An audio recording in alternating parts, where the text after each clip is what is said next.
ശിവ ശിവ എന്നൊന്നു ഭക്ത്യ ഭജിക്കുമ്പോൾ അഭയമാരുളുന്നൊരാത്മബന്ധു മൃത്യുഭയത്തെ അകറ്റിടണേ ശിവ പാതാരവിന്ദത്തിൽ തുണയേകണേ.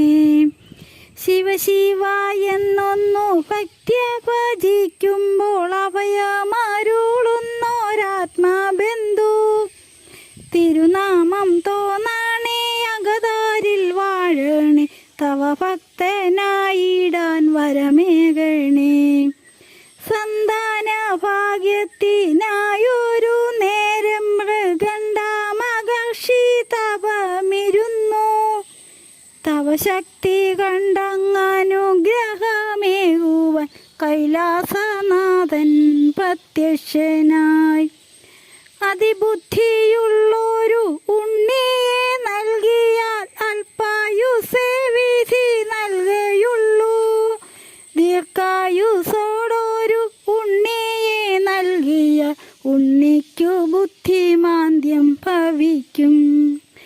അല്പായുസെങ്കിലും അതിബുദ്ധിയുള്ളൊരു ഉണ്ണിയെ നൽകിടാൻ മഹർഷി ചൊല്ലി.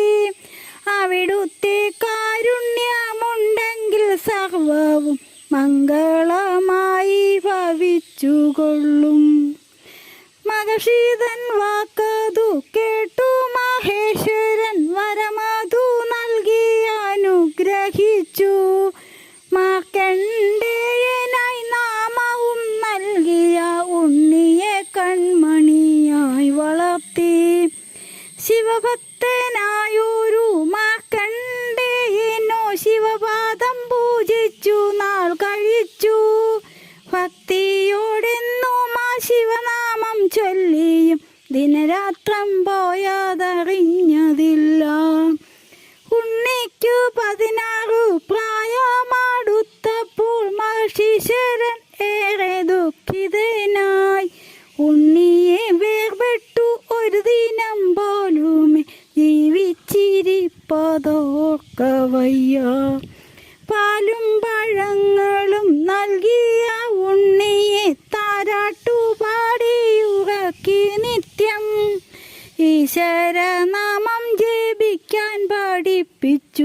ഈശ്വര ഉണ്ണി കാത്തിടണേ. പ്രായം 16 തികയും ദിനത്തിൽ മാർക്കണ്ഡേയന്റെ മുന്നിലായി.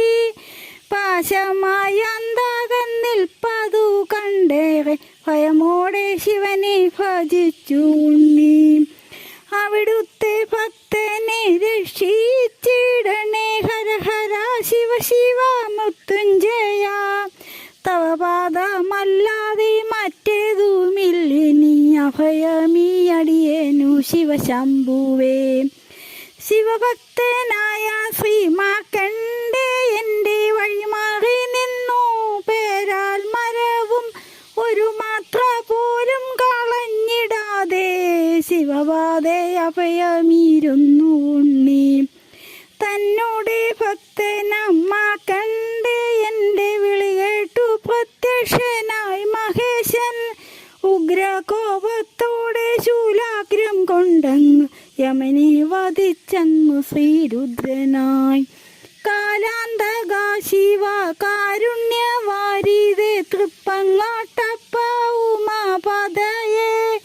ഭക്തപ്രിയ ഭവൽ ഭക്തനായി തീർന്നെങ്കിൽ ഭയമേതുമില്ലിനി ഭൂതലത്തിൽ. ശിവ ശിവ എന്നൊന്നു ഭക്ത്യ ഭജിക്കുമ്പോൾ അഭയമാരുളുന്നൊരാത്മബന്ധു തിരുനാമം തോന്നണേ അകതാരിൽ വാഴണേ തവ ഭക്തനായിടാൻ വരമേകണേ. ശിവ ശിവ എന്നൊന്നു ഭക്ത്യ ഭജിക്കുമ്പോൾ അഭയമാരുളുന്നൊരാത്മബന്ധു മൃത്യുഭയത്തെ അകറ്റിടണേ ശിവ പാതാരവിന്ദത്തിൽ തുണയേകണേ. മൃത്യുഭയത്തെ അകറ്റിടണേ ശിവ പാതാരവിന്ദത്തിൽ തുണയേകണേ.